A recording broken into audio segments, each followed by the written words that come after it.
able to be studied, monitored, and monetized. As we interacted on Facebook, did Google searches, watched YouTube videos, these centralized companies were now able to gather data about us so that they could serve us better content so they can keep us engaged. So we would then stay on their websites longer.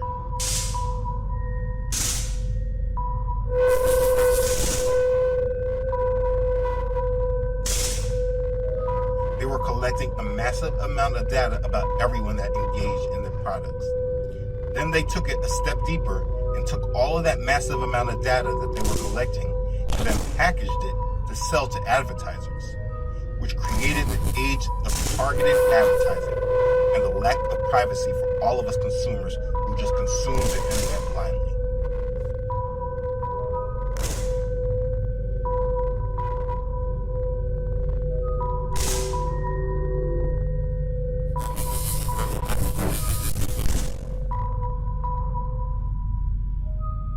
To understand, let's look at it from examining the company Facebook, now renaming themselves Meta because of Web3, but I don't want to get ahead of myself.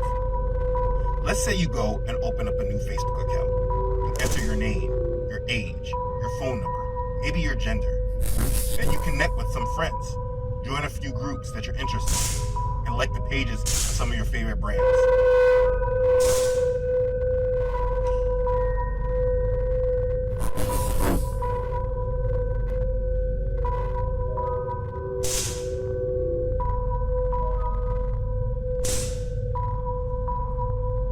Just like that, you have given Facebook a virtual version of yourself. And with the power of AI, this virtual version of you is constantly being updated as you interact with the platform. Every click, like, and swipe is recorded and used to learn more about you. It stays on even when you're off of Facebook so that all the cookies interact with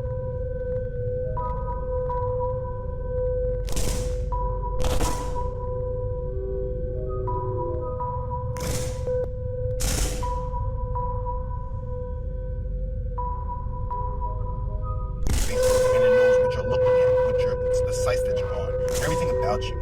And from all this, it tailors the content that you see. So you and I could log on to Facebook or YouTube and never see the same content. We have virtual identities. Our virtual identity is built out by algorithms and sold to the highest bidder. Now Facebook has billions of these virtual identities.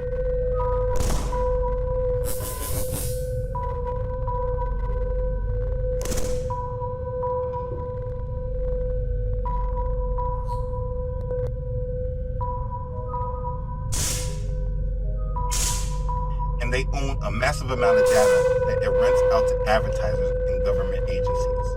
Don't be naive here. Government agencies like the NSA in the United States have back doors to these sites that they're able to access this data and profile us. Now, Facebook does not necessarily sell the data. Instead, they use this data to create highly accurate models.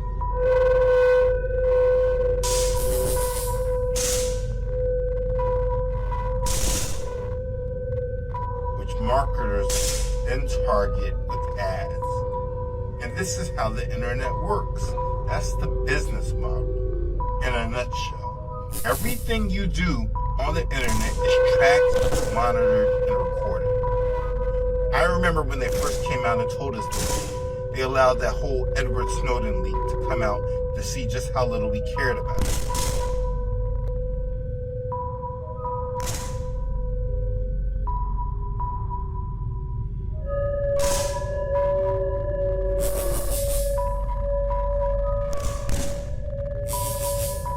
The NSA specifically targets the communications of everyone. It ingests them by default. It collects them in its system, it filters them, and it analyzes them, and it measures them, and it stores them for periods of time. They told us we were being monitored, and we just kept using it. We didn't care. And so they continued on with their agenda. To help with the tracking and monitoring, they created products like smartphones.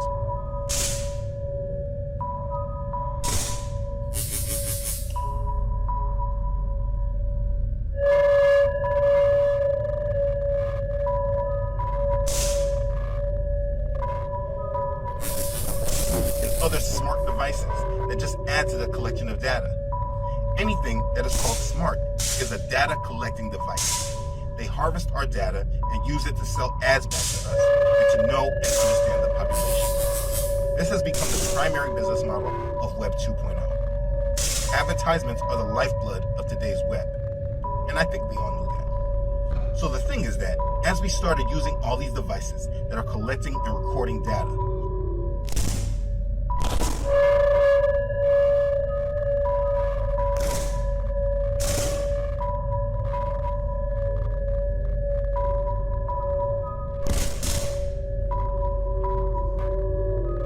our personal lives are now just logged as data. Everything we do is collected, and we do not own this data about ourselves. Just like with domain names and our digital content, our online identity is owned by the platform, not you. So that online identity, it can be censored and seized. They have been displaying just how true this is.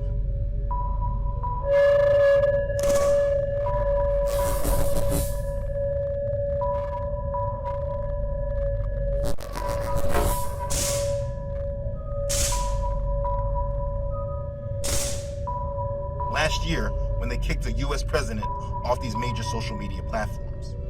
So understand, the content that is on our feeds, when we look at platforms like Facebook or Instagram, YouTube, TikTok, etc., that content that we see in our feed is from information that we know that we gave these companies. By our likes, by commenting, how long you looked at a video.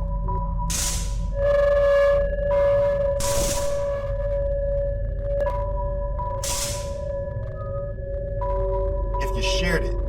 That is all data that is collected, sorted through, and it helps these companies provide us content. But the ads that we receive are from information that you didn't know that you give them. Understand, when you went to Chick-fil-A for lunch, they knew that. When you get to work every day at 9 a.m., they know that. But like I saw on another video,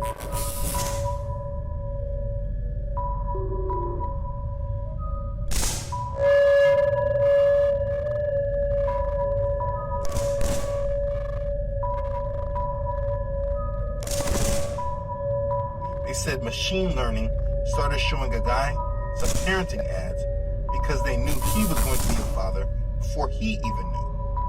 And there were so many ways they could have known.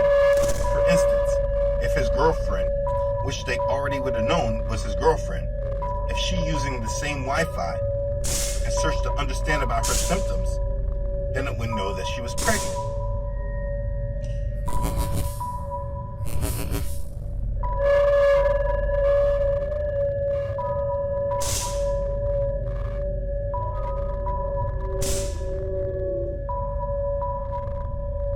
And the machine learning algorithm probably already knew she was ovulating, because most women today put their cycles on an app so they can keep track of it.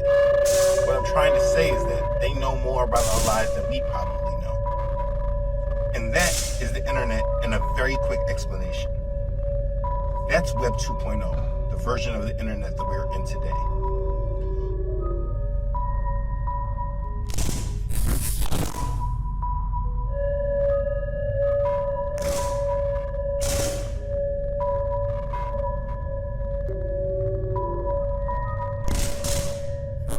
Massive amounts of our own personal data in the hands of centralized companies and governments. We do not own or control our information in Web 2.0. So here comes the bait and switch. When understanding where we're going, you need to understand there is one major piece of mind control that many people seem to fall for.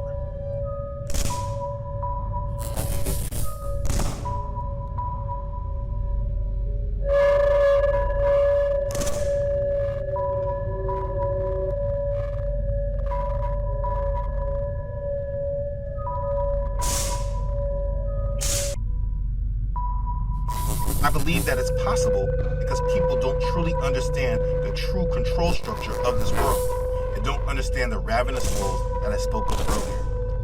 They know the world is changing, but they also believe that the change that is coming is all about handing control over back to the people.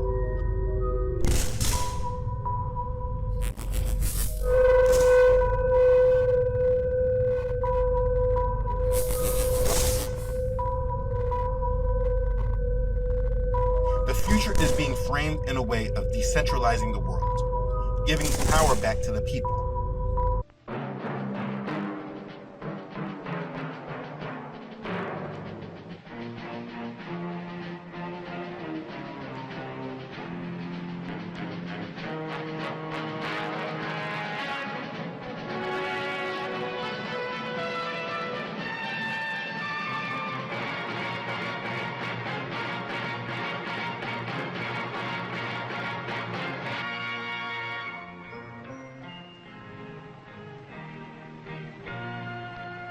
Some people have a deep, abiding respect for the natural beauty that was once this country. And some people don't. People start pollution. People can stop it. Write for Pollution Booklet, Box 1771, Radio City Station, New York.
Stop